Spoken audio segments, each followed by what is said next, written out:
বিষয় মাথায় রাখতে হবে যে আপনাদের ভিসা যাচাই করতে হবে। অর্থাৎ আপনাদের হাতে যে ভিসাটা আছে এই ভিসাটা ওই দেশের সরকার কর্তৃক অনুমোদিত কিনা।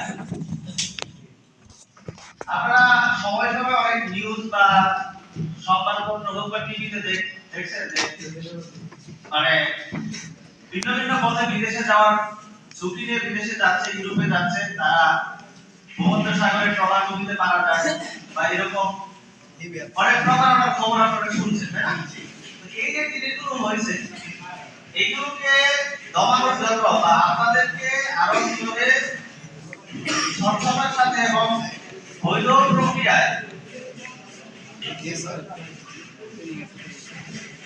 বিদেশে প্রেরণ করা যায় এটা সরকারের সময়ে সময়ে বিভিন্ন পদক্ষেপ নিয়ে আজকের এই পর্যন্ত আসছে। এর একটা পদক্ষেপ